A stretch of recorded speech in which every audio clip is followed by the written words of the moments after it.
Tuesday, June 28th, 2022. I'm Larissa.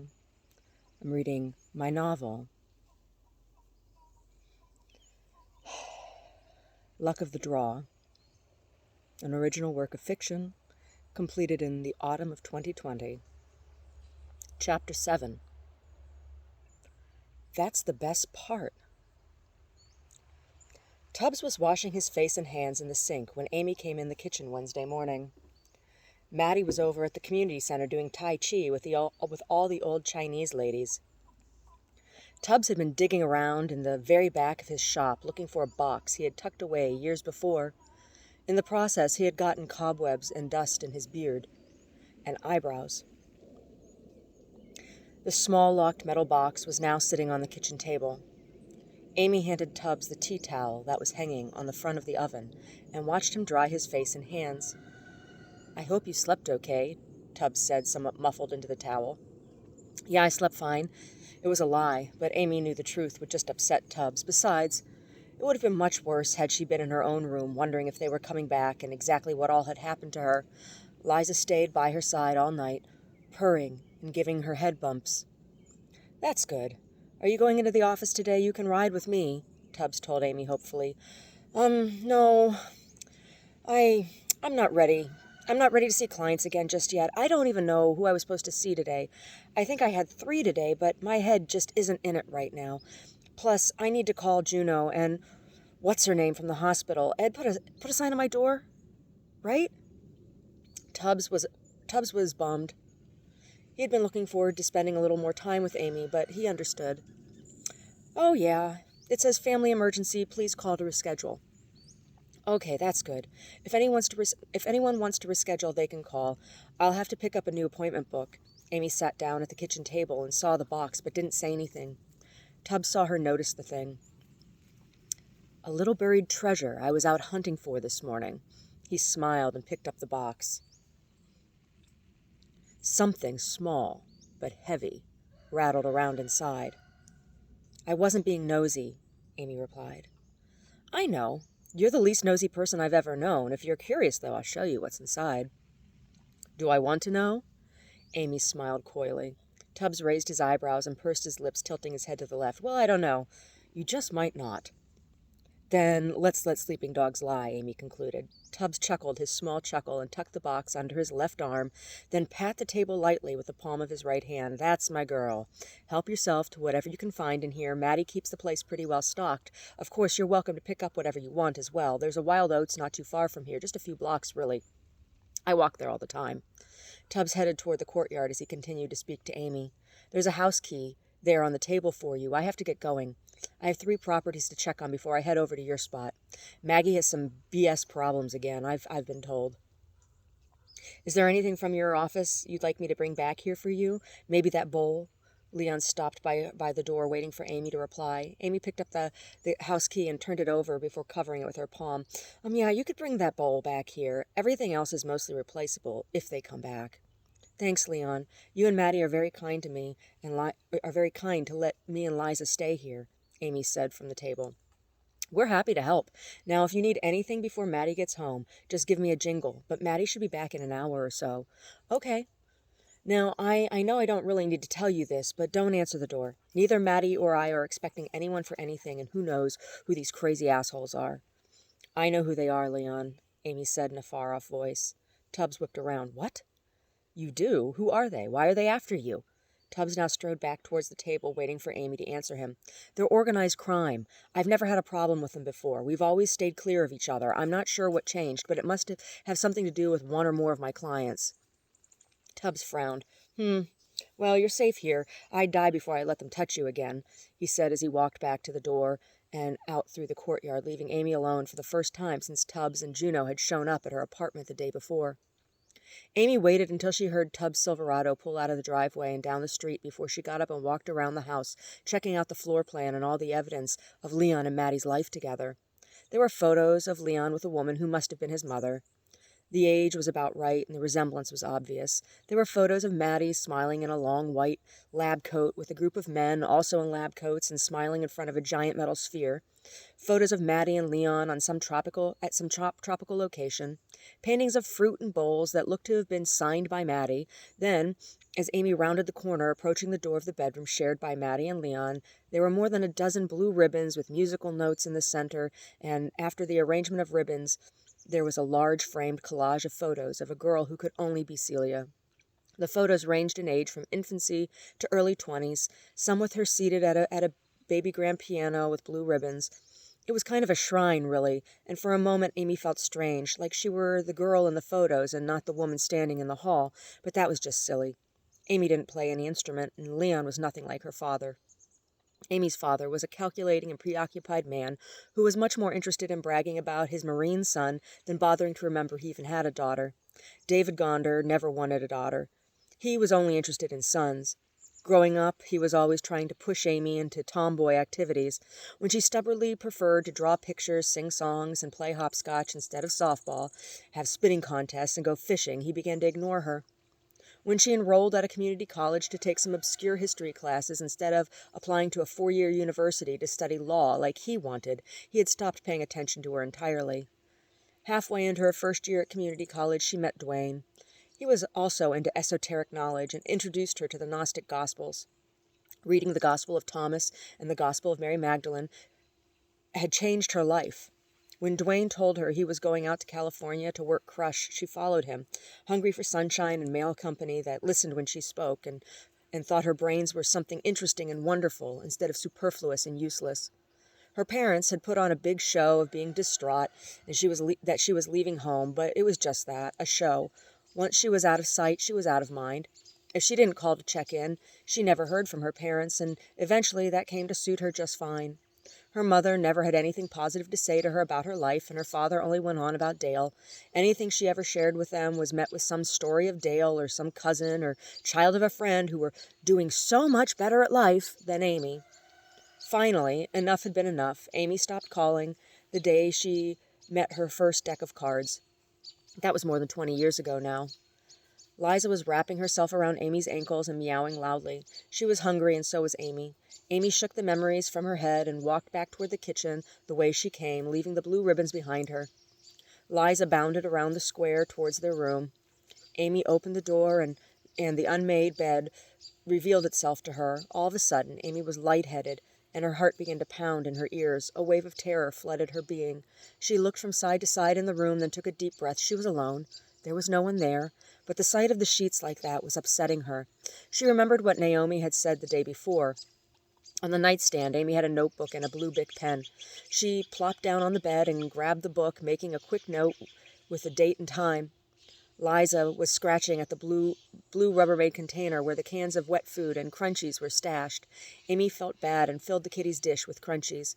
After she filled the dish, she made the bed, pulling the sheets as tightly as she could on the full-size mattress, and got in the shower. As she stepped out of the shower, her phone rang on the counter. With a towel wrapped around her hair, she picked up the device and looked at the ID. It was an unknown number. The breath caught in Amy's throat as she opted to screen the call. "The person you are calling is screening this call. Please state your reason for calling." The caller hung up without offering any explanation. Amy put down the phone and quickly finished getting dressed. As she picked up her hairdryer, she heard the front door open and Maddie call out, "Amy, it's just me. I'm back." Amy was relieved. With hair still wet down her back, she walked around the house to meet Maddie at the interior courtyard door. "I'm here," Amy said to Maddie as she was juggling locking the door and a bag of groceries. Amy took the bag from Maddie's arms and carried it into the kitchen counter while Maddie locked the door and smoothed her already smooth hair around her face. "Have you had anything to eat yet?" she asked Amy. "No, not yet. I haven't even looked." "Oh, well, that's lucky. I picked up a couple scrambled egg burritos and a few other things on the way home from Tai Chi. Have you ever tried Tai Chi?" As a matter of fact, Amy had tried Tai Chi in high school as a gym elective. She had been willing to try anything to avoid playing basketball, and Tai Chi turned out to be kind of like dancing, which Amy enjoyed. "Yes, a little bit," Amy told Maddie, who was now unbagging the groceries onto the counter. 2 foil-wrapped burritos, a package of organic strawberries, a block of sharp cheese, wax paper, milk, orange juice, a giant artichoke, and a copy of Well-Being Journal. Well, you'll have to join me sometime then. We practice 3 times a week next to the duck pond at the community center. Maddie handed one of the burritos to Amy, who was standing watching her. Maybe. We'll see how quickly I get back into the swing of things with my clients. Amy began to peel the foil from the corner of her burrito. Maddie pulled 2 glasses from the cupboard and filled them with juice and put them on the table before she sat down with her burrito. Amy joined her. You can stay with us as long as you need. Leon has been so happy to have you here with us. I don't know if he mentioned it to you or not, but he and our daughter don't speak anymore, and he misses her. You're what, 42, 43? I'll be 42 end of January, Amy answered and took a bite of the burrito.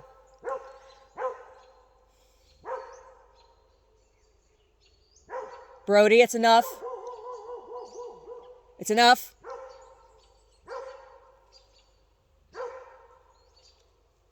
Oh, Celia is 39. She had enough of being treated like a little girl and left the country. Leon just didn't know how to let her go, and so he lost her. Maddie sighed heavily and took a sip of juice. Yeah. He said something about bugs in Brazil? Maddie laughed. He still doesn't get it. Amy chewed thoughtfully. So, is there anything I can help you with today, or are you just going to take it easy? Maddie finally asked Amy. I need to make a couple phone calls, but other than that, I think I'm going to just take it easy. If there's anything I can help you with, though, let me know. That's quite all right for today. You just take time and to rest or do whatever you feel like you need to do. In a few days, you can start helping me with things if you like, but really all we need you to do is keep your space clean and pick up after Liza. Did Leon show you where the laundry is in the garage? Amy swallowed a mouthful of breakfast before answering Maddie. Yeah, he did. He gave me a quick tour of his shop after dinner last night. Oh, of course, his shop. Did he show you the little guys? Amy smiled. He had. In the garage workshop, Leon carved these wonderfully whimsical little creatures and built diorama-style environments to place them in. They were sculptures. He said he had started them when Celia was just a tiny girl as props for story time before bed, and they had become quite popular. A couple boutique-style toy stores had been carrying them in Sebastopol, Carmel, and Mendocino for over 30 years now. Yes, they are wonderful, Amy admitted. Maddie smiled. Well, every now and then he gets a bunch of them together and hides them around the house just to annoy me. But really, I love them too, and making them makes him so happy. That's the best part. I suppose it is. Amy finished the last couple bites of her breakfast, then excused herself from the table where Maddie was still absently munching and thumbing through her magazine. Liza followed her mummy. Back in her room, Amy pulled out her cell phone and dialed Juno's number, which she now had programmed in her contacts list. It rang 5 times before he answered. Juno here, Amy? Yeah, it's me. How are you today? He inquired. Fine, I guess. I understand you're staying with Mr. Tubbs and his wife? Yeah, that's right. Well, when I went back and checked on your car yesterday, it was unlocked, so I went through things. Yeah, I saw the blood on the back seat. It's yours. I also found one black sandal thing shoe. Yeah, I was wearing those, but you only found one? Did you find the holy water?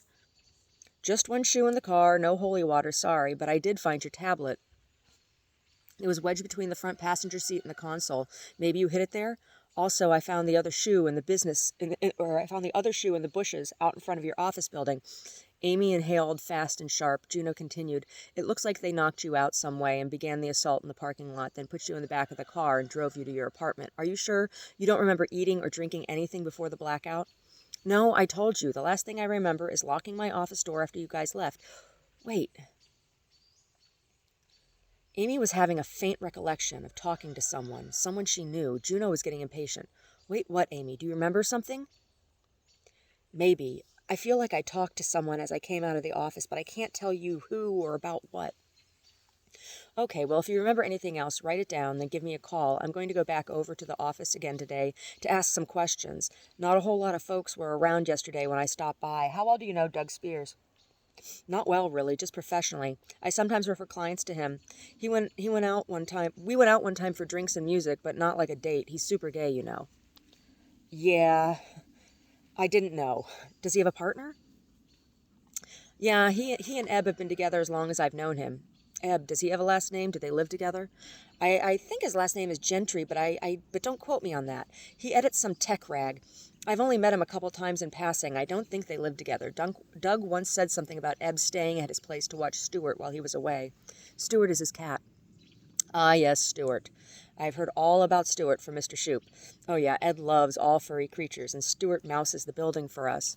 Okay, Amy, if there's anything else you remember, let me know. Can I get my car? What?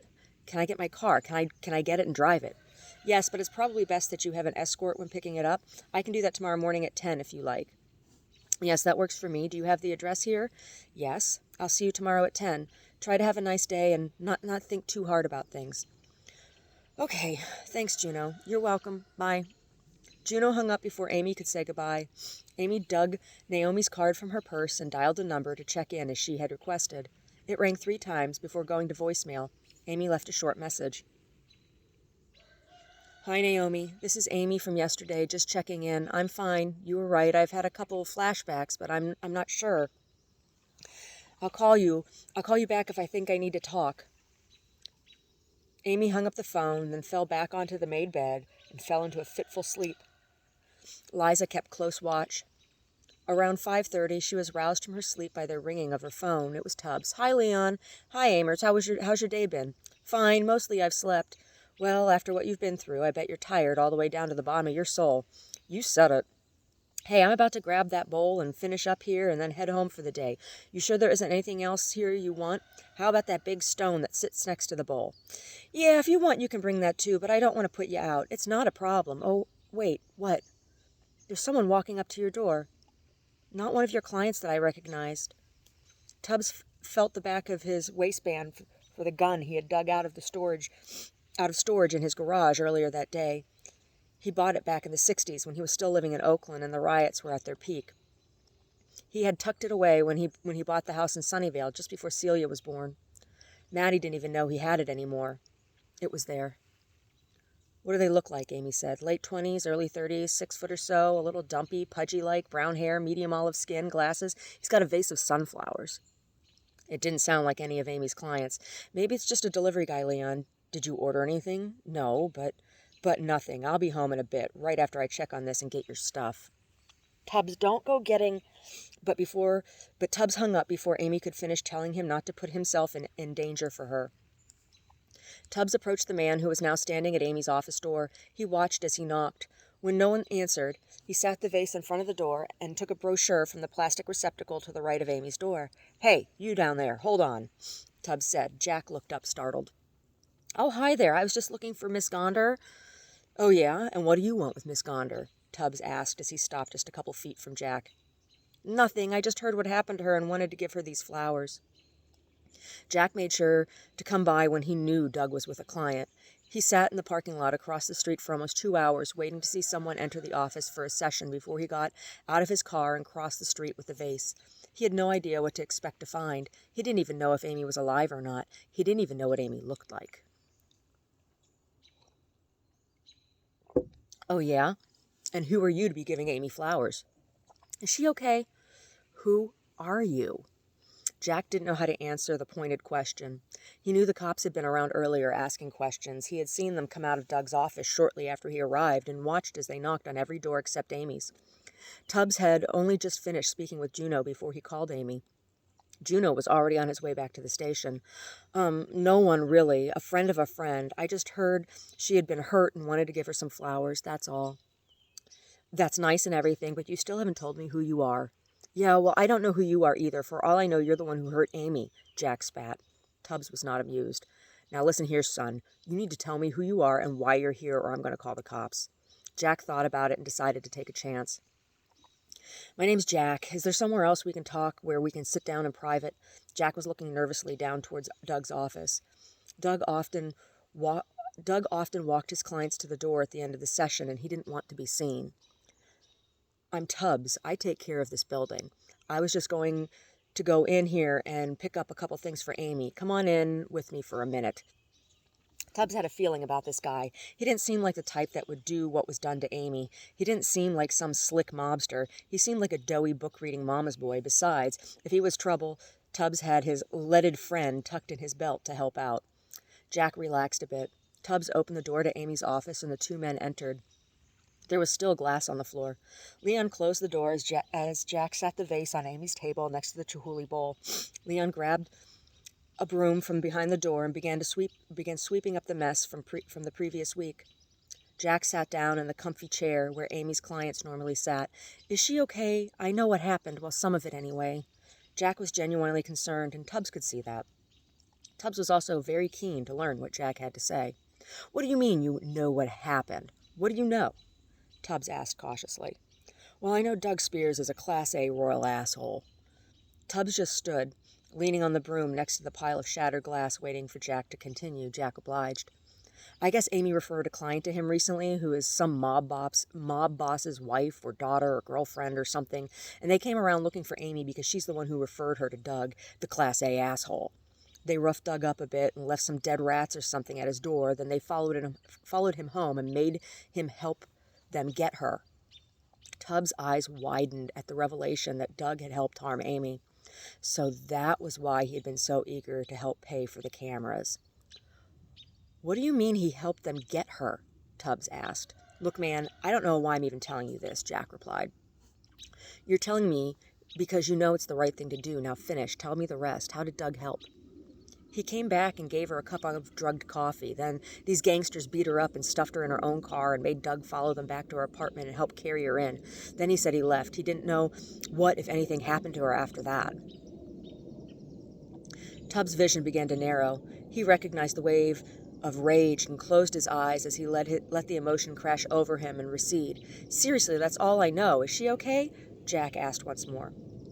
Tubbs took a breath and gathered himself before he spoke to the now terrified Jack. "She's well enough. How do you know Doug?"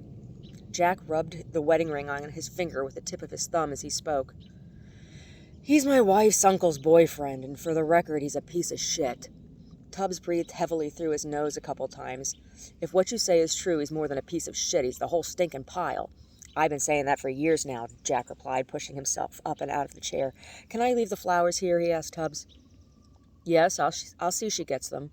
Jack opened the front door and peeked out to see the coast was clear before leaving. "Hey, don't tell Doug I was here, okay?" "I won't, but I'm going to tell the cops what you told me." "Do what you want. I don't care anymore." Jack slipped out the door and made it back to his car without Doug being any the wiser. Tubbs sank down in the chair where Jack had been sitting and cried hot, angry tears into his wide hands. After a couple minutes, he finished sweeping the broken glass into the garbage, picked up the bowl, the big smoky quartz point, and the vase of sunflowers, and piled into his truck. He took the pistol from his waistband and replaced it in the lockbox and slid the box into the hidden storage compartment under his console. Doug was still in his office with a client. Tubbs wasn't sure exactly what he wanted to do. Did he want to call Juno immediately? Or did he want to try to find out a little more information on his own first? What he really wanted to do was go home and see Amy was still safe, kiss his beautiful wife, and have some dinner.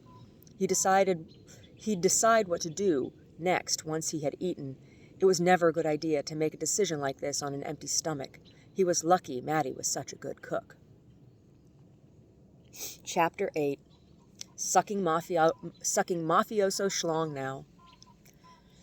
Doug found himself checking the clock over Garrett's head more than once over the hour-and-a-half session. He chastised himself internally. Normally, he prided himself on being 100% present with and for his clients. But the earlier meeting with Officer Juno had him shook, even if he was relieved to learn Amy was alive and recovering. Doug was careful not to ask too many questions, and Juno hadn't offered any additional information beyond the fact that Amy was okay. Juno asked a lot of questions and wanted to know all kinds of things Doug wasn't expecting. He had asked awkwardly if he and Eberly were romantically involved or just friends. He wanted to know how often he traveled and if any of his clients paid in cash. He wanted to know if he enjoyed going to drag clubs or if he partook in the pageantry of such establishments. "Lord, no," was how Doug had responded to that one, and wondered to himself what this cop thought about him, and wondered to himself if this cop thought that about him, what would he think about Dee Dee? Some of the older guys in the local community referred to Dee Dee as Klinger. Dee Dee had, in fact, served in Korea. That was a fact not many knew of, and Doug only knew because he spoke once at the VA at a seminar for providers helping LGBT vets living with PTSD, and Dee Dee had been one of the volunteers checking speakers in as they arrived. Dee Dee was in his full witchy robe regalia, except he was also wearing the jacket to his Air Force dress blues, with a patch indicating he was a combat veteran of the Korean War. Doug had been his regular shabby chic self. That's how Eberly described Doug's personal style, shabby chic. Upon meeting over the check-in table, the two men pretended they didn't know each other. It was easier for everyone, and it worked. Doug mentioned Dee Dee to Juno, who took down some notes. Now in his chair, in this position of authority, Doug counted the minutes as Garrett rambled on and on about yet another perceived slight visited upon him by his boss. Garrett was notorious for his joy in playing the victim, and the story he was telling Doug was similar to so many of the other stories he told Doug. It took all of Doug's willpower to not yawn while he was also ready to crawl out of his skin with his own anxiety over the past few days. Galena had made it home safely, thank God. She called Doug Monday night to tell him how wonderful everything had been, and that they had dinner Tuesday evening at her favorite diner, so she could give Doug the matching T-shirts she bought for him and Eberly on the Santa Cruz boardwalk. Eberly hadn't called Doug until Tuesday evening, just after he got home from dinner with Galena. He mentioned Galena had gotten home, but didn't mention the T-shirts. Other than that, the conversation was short and mostly one-sided. Eberly said he was still pretty upset and needed more time to think. Doug was relieved. If he were honest with himself, he had to admit that Eberly had been wearing on his nerves for some time with his overly exaggerated effeminate mannerisms, particularly his propensity to infantilize those around him with baby talk nicknames. It was one of those things Doug hated in particular about being gay, when men like Eberly epitomized that particular speech style stereotype. One time, he had said something to Eb about it. It didn't go over well. The first time Doug heard Eb refer to Jack as Jack, he told him that if he wanted to date a woman, he would, but couldn't Eb just own the fact that he was a man and talk like one? Eberly had flown into a fit, demanding to know exactly what a man sounded like, and wasn't that a dick in his mouth? Doug hadn't brought it up again, but it still bothered him. Finally, Garrett said, "Well, I don't know. I feel like this is the story of my life. It's always the same. Everything I tell you is the same." Doug was shaken from his inner dialogue and coughed a small cough as he replied, "I suppose life keeps giving us the same lessons until we get it. What do you think you were meant to learn from this situation?" The truth was, Doug hadn't really listened to what Garrett had been saying, but Garrett seemed more than satisfied with his canned soup, self-help guru perspective. "Dr. Spears, you are absolutely right." Doug smiled. Doug smiled and nodded, telling him their time was up for the week. He was very relieved to be done for the day. That morning, Doug had put a pork loin in his crock pot with a stick of butter, a couple small potatoes, carrots, garlic, and an onion. It had been years since he had used the slow cooker, but his mother used to do it all the time. Once a week they had pot roast or pork loin when he was growing up, and right now he was missing his mother sharply. Galena was great as an aunt, but nothing was a replacement for the love of a mother, and all Doug wanted was a hug right now and to be told he was Anya's best boy. He needed to be someone's best something. Garrett uncrossed his legs and got up from the chair across from Doug. Doug got up and followed him to the door. As he was turning to close the door behind Garrett, Eberly's orange VW caught his eye as it pulled into the parking lot. Doug's stomach sunk. He really wasn't in the mood. He had also left Stuart at home in the townhouse, sleeping in the back of the sofa, and was anxious to get home and see his trusty companion was safe. Doug closed and locked the door and stood quietly by the window, watching through the slightly open blinds as Eberly took off his driving gloves and exited the car with what looked like a bag of takeout. Great, Doug thought, just what I need. Doug started to gather his things and prepare to leave out the back door, but heard Maggie in the hallway yammering about something to Andrew, the newest tenant in the building, so he was trapped. Eberly attempted to open the door. Finding it locked, he knocked loudly. "Doug, Doug, Doug, I know you're in there. I can smell your cologne. Open up, I have yum-yums," Eberly said, trying to entice Doug. Doug rolled his eyes. "Hold on, Eb, I was just getting ready to leave." Doug unlocked and opened the door to Eberly and the aroma of pungent Indian food. Eb held the bag up triumphantly. "I got you Spice Hut," Eberly announced cheerily. Doug looked from Eb's forced grin to the heavily laden plastic bag and frowned.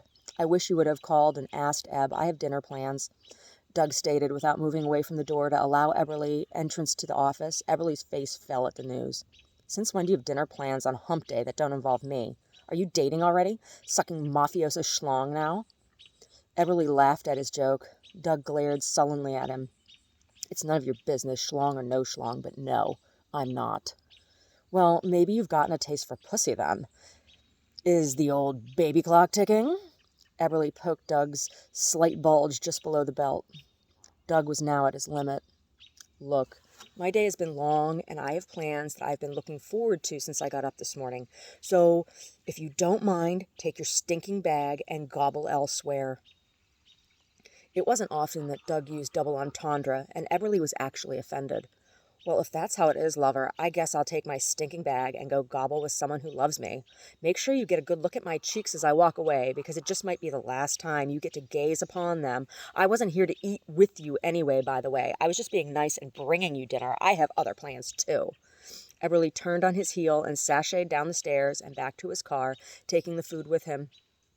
Doug closed and locked the door and headed home to eat his slow-cooked pork and be with Stuart.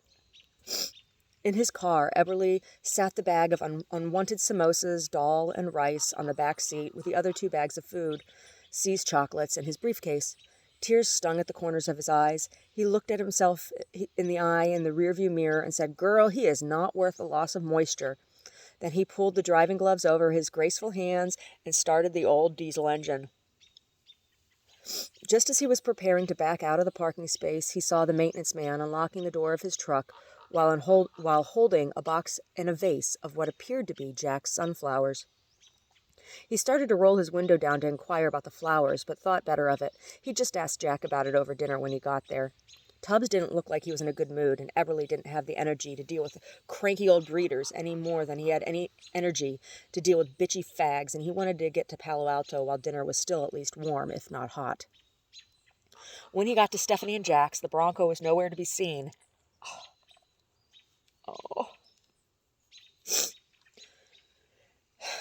When he got to Stephanie and Jack's, the Bronco was nowhere to be seen, and he was a little concerned Stephanie had forgotten their plans.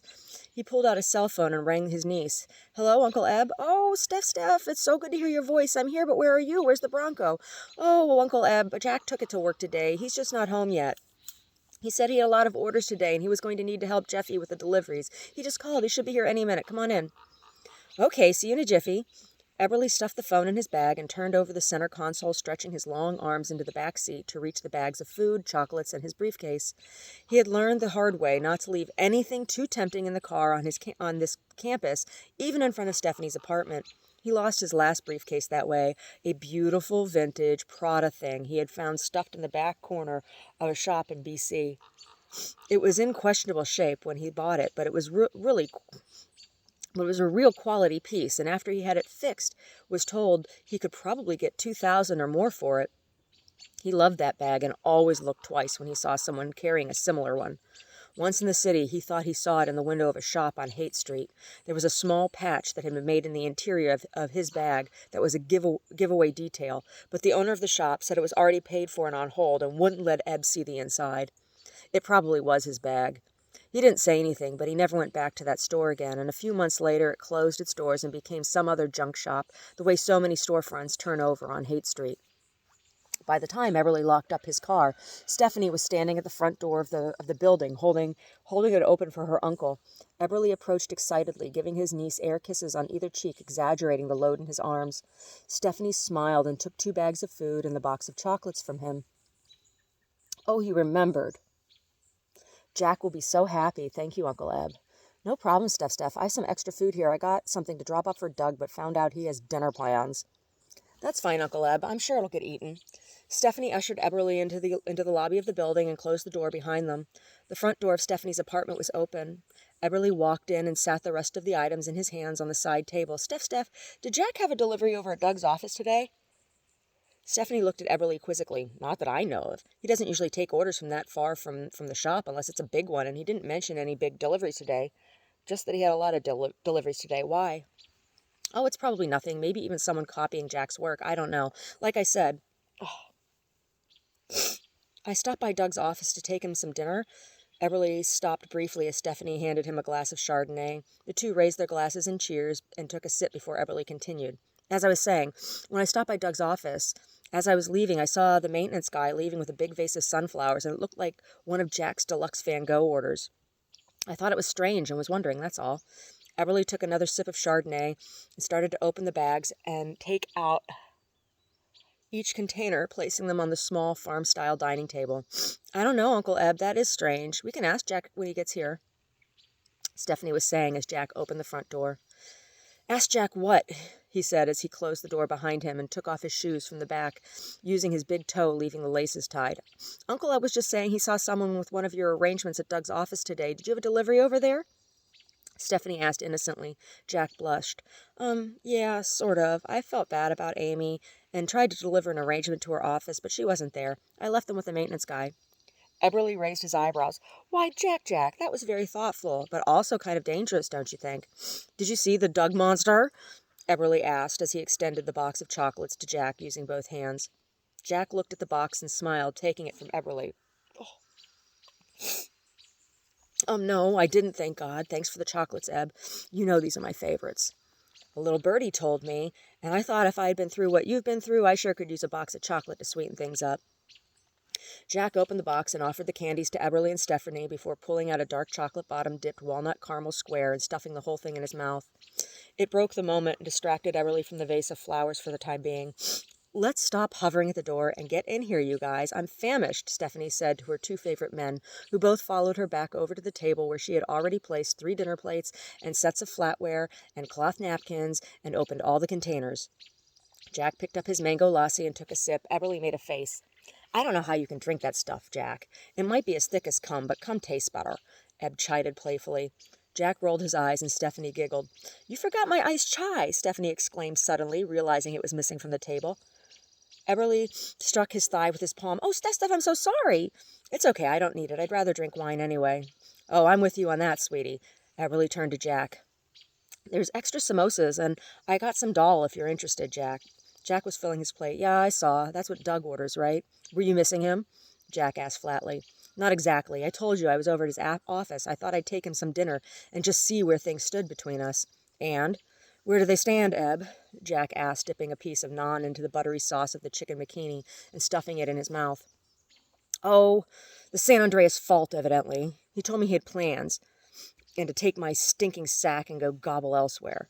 Jack made a sound of disgust at the top of his throat. What a schmuck. Jack, Stephanie reprimanded. No, Stephanie, I've had it with him. He's rude and arrogant and mean to me.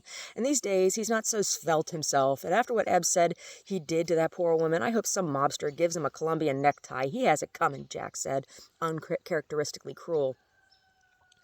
Jack, Stephanie began, but Eberly stopped her with a single motion of her hand. It's okay, Steph. I understand where Jack is coming from. Let's just enjoy dinner and watch some antique roadshow. Did you learn anything about Amy, Jack? Jack sat his plate on the coffee table and sat down in his favorite spot on the floor in front of the love seat and hesitated for a moment before he replied, Yeah, she's alive and recovering. Well, praise the sweet baby Jesus for that, Eberly said. Stephanie laughed. With the exception of one aunt who married into the family, the Gettlemans were Jews. And Jack trailed off. And what, honey bear? Stephanie coaxed. And I told that guy Tubbs what I knew about Doug, Jack finished in a whisper. Eberly's eyes got wide. Stephanie spoke. You did what? I told him everything. And what did he say? Eberly was almost frantic. It was a combination of terrified, comforted, and jealous that he hadn't been the one to tell Tubbs. He said he was going to tell the police. Stephanie slumped back in her chair in resignation to the truth. Eberly laughed, a strange, high-pitched cackle that somehow felt out of place. It made Jack nervous. I'm sorry, Eb. For what? I'm jealous I wasn't the one who tattled. Well, we will see where the poppadoms fall, won't we? Eberly replied, pressing a poppadom chip into his mouth and crunching it. Yeah, I guess we will, Stephanie said, and turned on the TV. Back in Mountain View, Doug sat at his table, alone, slumped over a bowl of comfort food, sharing a piece of pork every now and then with Stuart, listening to a Dan Savage podcast about some 40-something guy finally coming out and leaving his wife for her yoga instructor. What a dumb bitch, he thought to himself. All that time, and she never had a clue he was gay?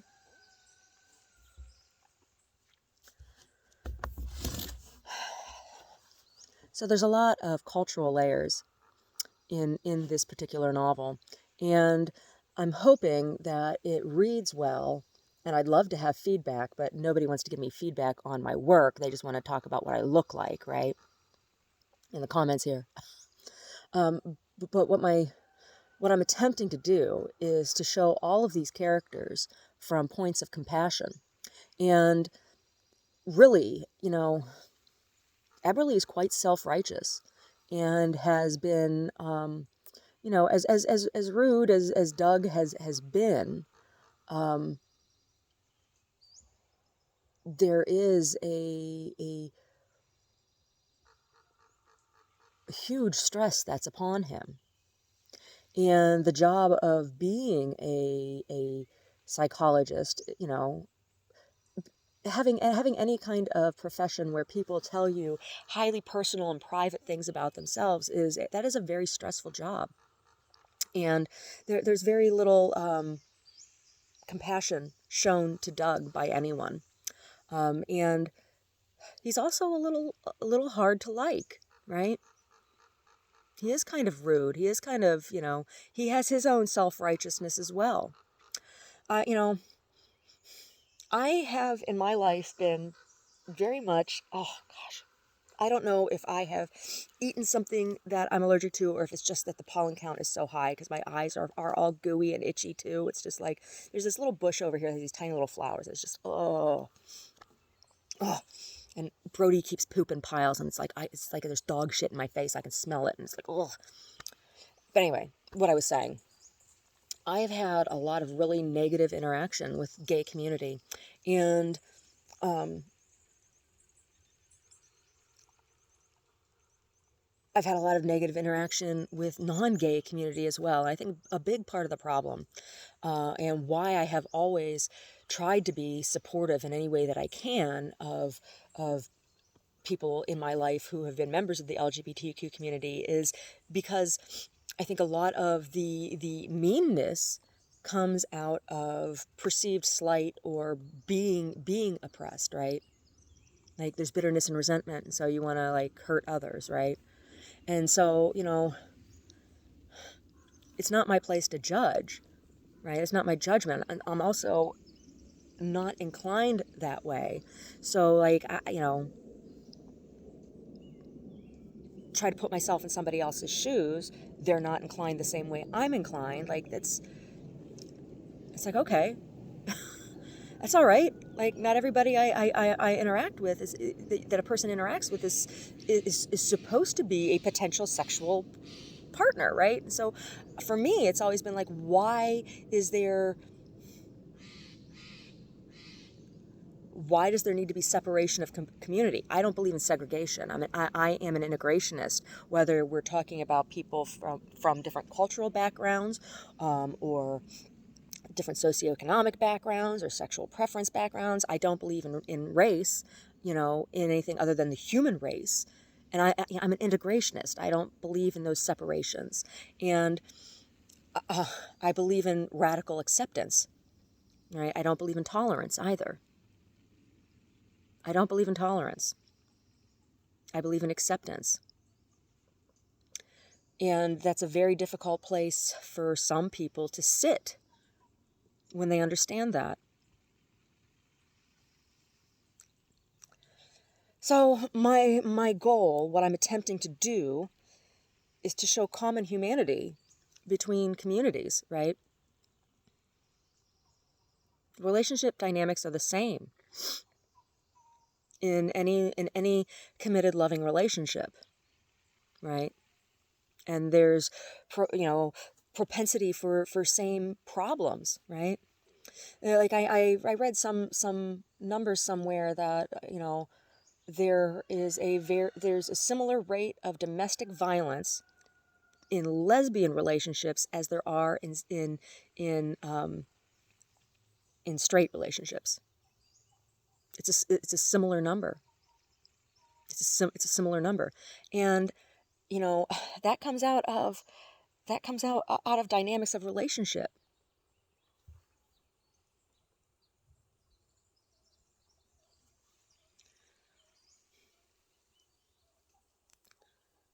Oh, I had a lesbian tell me one time that my life was so much easier than hers because I'm because I'm not lesbian.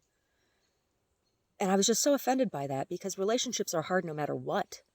And to tell me that my life is easier, that my relationship is easier because Omar has a penis and I have a vagina, like, that's so offensive. Committed relationships are difficult no matter who the two committed adults are. I couldn't believe it. I'm like, wow, that's a really bigoted comment to make to me. Really bigoted. I had another lesbian tell me one time that she thought I was just trying to get attention when I made a comment of congratulations to couples who were, it was around the legislation was passed making it illegal to discriminate against same-sex couples, right? And not recognize same-sex unions. It was the legislation was passed in July. It was around our anniversary. And when I did the anniversary piece for Omar and I made a comment about this.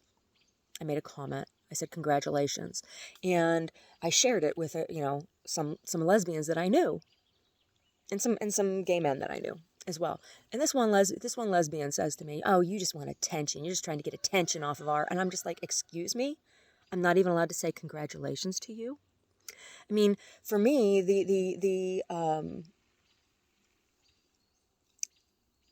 I don't think the state should be issuing marriage license to anyone. That's a sacrament, and I believe that marriage itself, that it should be left up to religious institutions, right? Belonging to a religious institution or not is a personal choice. Right? It's a personal freedom, right?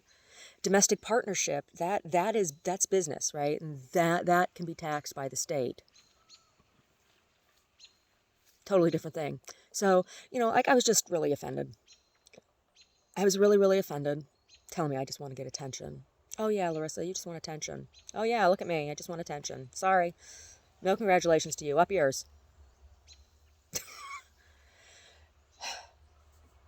Telling me, oh, well, if you care about it, well, that must mean you're lesbian. No, I'm not interested in munching anybody's rug. And the way I feel about loving relationships is that sexual involvement needs to be reciprocal, right? There was a couple that I knew, and the one woman in the relationship told me that, she performed for the other woman, but the other woman never performed for her, that it was a one-sided sexual relationship. Well,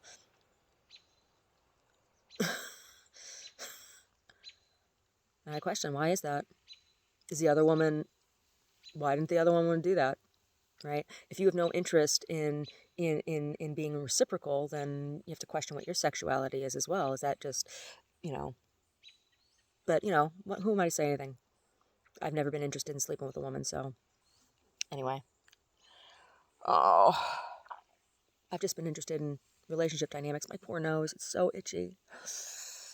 Oh, it has to be the pollen. Omar's been having allergies too. Anyway, go clean up these stinking piles of poop that Brody left.